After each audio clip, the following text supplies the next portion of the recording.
जब मैं मरूंगा पूरी दुनिया रोएगी, लेकिन भारत के लोग एक आंसू तक नहीं बहाएंगे।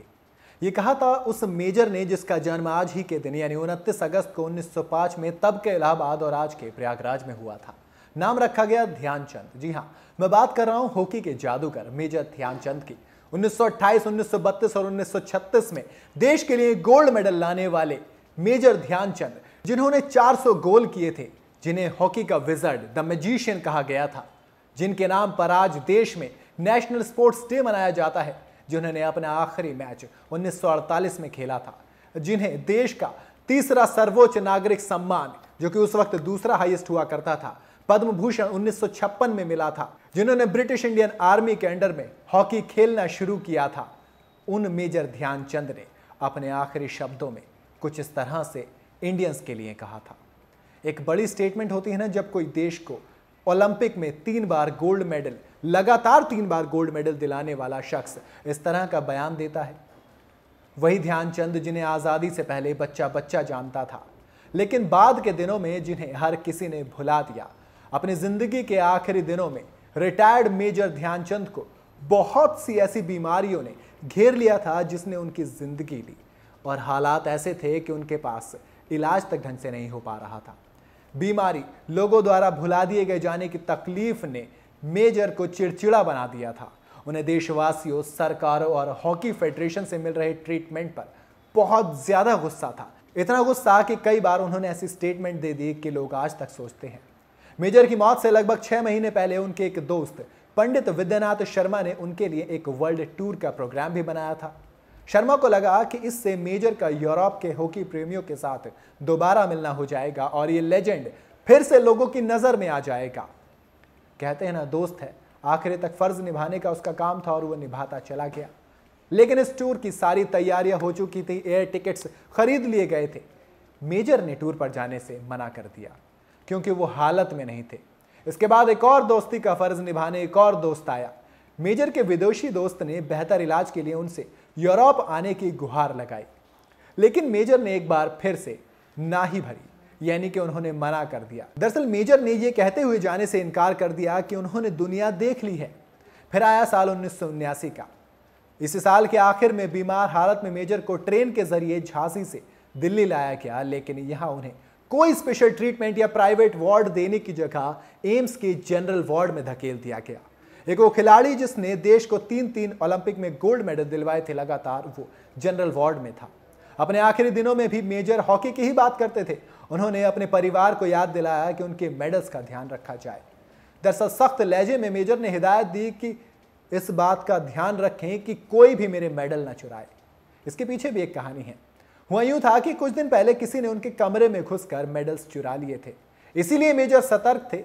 इससे पहले भी झांसी के एक एग्जीबिशन में उनके ओलंपिक मेडल चोरी हो गए थे और मेजर इस घटना को दोबारा जीना बिल्कुल भी नहीं चाहते थे। इसीलिए उन्होंने अपने परिवार को सख्त हिदायत दी कि आप कुछ करें ना करें, लेकिन मेरे मेडल्स को बहुत ज्यादा संभाल कर रखना।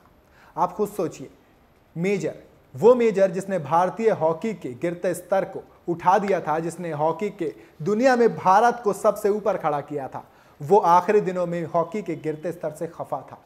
जब एक बार उनके डॉक्टर ने भारतीय हॉकी के भविष्य के बारे में उनसे पूछा तो कहा, भारत की हॉकी खत्म हो चुकी है। डॉक्टर भी एकदम अजीब से चौंक गया, ऐसा क्यों?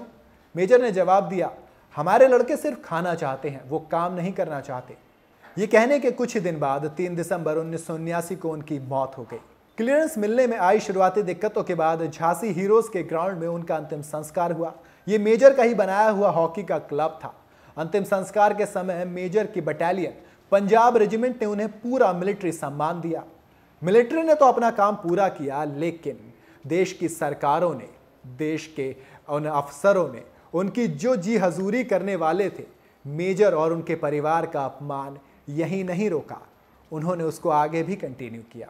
इंडियन हॉकी ऑफिशियल्स ने मेजर के बेटे अशोक कुमार को साल 1980 मॉस्को ओलंपिक के लिए लगे कैंप में शामिल होने ही नहीं दिया। दरअसल इसके पीछे वजह क्या थी? वजह मेजर ही थे। दरअसल अशोक अपने पिता की मौत के बाद के संस्कार और सामाजिक जिम्मेदारियों को निभाने के चलते कैंप के लिए लेट हो गए थे।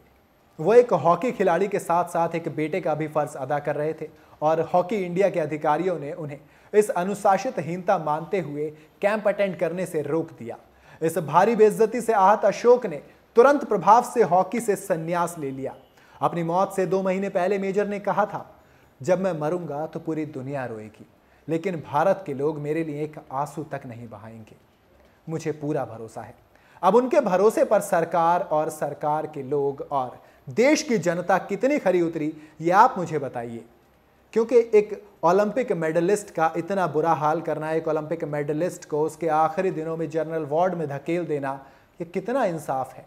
जब ब्रिटिश आर्मी का रूल था तब वो मेजर इंडिया के लिए ओलंपिक में गोल्ड मेडल ला रहे थे, तब उनकी वाहवाही थी, देश का बच्चा बच्चा उन्हें जानता था। लेकिन जब देश में अपनी सरकार आई, जब देश आज़ाद हुआ, तो आज़ादी के बाद लोगों को ऐसा क्या हो गया कि वो इस ओलंपियन को भूल गया। आज बड़ी बड़ी मूर्तियों के साथ लोग फोटो खिंचवाते हैं।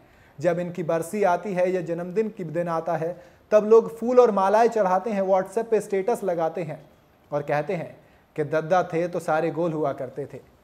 लेकिन क्या हुआ उस सम्मान का जो उन्हें मिलना चाहिए था? क्या हुआ उस भरोसे का जो मेजर को था? आपको क्या लगता है कि क्या उनका भरोसा आज वही है? क्या आज वही हो रहा है जो मेजर ने कहा था? मुझे कमेंट में ज़रूर बताइएगा। वीडियो अगर आपको पसंद आई हो तो इसे लाइक और शेयर ज़रूर करें और जाते जाते चैनल को सब्सक्राइब करना बिल्कुल ना भूलें।